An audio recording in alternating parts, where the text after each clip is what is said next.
പ്രിയ സുഹൃത്തുക്കളെ നമസ്കാരം. നമ്മൾ സാധാരണ വീഡിയോ ഇടുന്ന ടൈമൊക്കെ കഴിഞ്ഞു പോയി. കാര്യം ഈ കോൺഗ്രസിൻ്റെ ഒരു മുഖ്യമന്ത്രി സ്ഥാനാർത്ഥിയെ പറ്റിയൊക്കെയായിരുന്നു ഈ അടുത്തിടയ്ക്കെല്ലാം നമ്മൾ പറഞ്ഞുകൊണ്ടിരുന്നത്. ഒരു വിഷയവുമില്ലാതെ നമ്മൾ വേറെ എന്തോ ഇടാനാണ്. അപ്പോഴാണ് വിഷയം കിട്ടിയിരിക്കുന്നത്. വിഷയം കിട്ടിയതല്ല, നമ്മളിത് ശ്രദ്ധിക്കാതെ പോയതാണ്. നമ്മുടെ പാവപ്പെട്ടവരുടെ പാർട്ടിയുടെ മുഖ്യമന്ത്രി ആയിരുന്ന പിണറായി വിജയൻ സ്ഥാനമൊഴിഞ്ഞിട്ട് പുള്ളിക്ക് പ്രതിപക്ഷ നേതാവായിരുന്നാൽ കൻ്റോൺമെൻ്റ് ഹൗസിൽ താമസിക്കാം. വളരെ വലിയൊരു വീടൊക്കെയാണ്. അല്ലെങ്കിൽ പാർട്ടിയുടെ 2 ഫ്ലാറ്റ് പുള്ളിക്ക് കൊടുത്തു. സാധാരണ ആർക്കും കൊടുക്കാറില്ല, പുള്ളിയെ കൊടുത്തു. അതും പോരാഞ്ഞിട്ട് ഇതിലൊന്നും പുള്ളിക്ക് താമസിക്കേണ്ട. പുള്ളി ഒരു കൊട്ടാര സമുച്ചയമായ ഒരു വീട് വാടകയ്ക്കെടുത്ത് തിരുവനന്തപുരത്ത് താമസിക്കാനായിട്ട് തീരുമാനിച്ചു.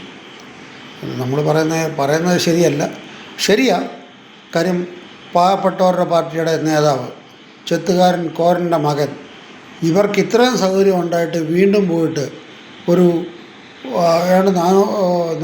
വലിയൊരു ആശുപത്രി നടത്തിക്കൊണ്ടിരുന്ന ഒരു സ്ഥലത്താണ് പുള്ളി ഇപ്പം പോയി താമസിക്കാനായിട്ട് വാടകയ്ക്ക് എടുത്തിരിക്കുന്നത്.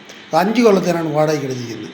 അപ്പോൾ ഇവരുടെയിലൊക്കെ ഇത്രയും പൈസയൊക്കെ ഉണ്ട്. സാധാരണക്കാരുടെ ഒക്കെ ജീവിത രീതിയൊക്കെ അറിഞ്ഞ് ജീവിക്കേണ്ട ഈ മുഖ്യമന്ത്രിമാരും ഇവരൊക്കെ നമ്മളെ പറഞ്ഞു പറ്റിക്കുകയും, അല്ലെങ്കിൽ സാധാരണക്കാരുടെ ജീവിത രീതി ഇവരുടെ ജീവിത രീതിയുമായിട്ട് എന്ത് വ്യത്യാസമാണ്? ഈ ജീവിത നിലവാരം ഉയരുമ്പോഴത്തേന് ഈ പഴയ കാര്യങ്ങളൊക്കെ മറന്നു പോകും. അപ്പം പിണറായി വിജയൻ ഇപ്പം തിരുവനന്തപുരത്ത് വലിയൊരു ഫ്ലാറ്റ് വാടകയ്ക്ക് എടുത്തിരിക്കുക. 5 വർഷത്തിന് വലിയ വാടകയ്ക്ക് എടുത്തിരിക്കുകയാണ്.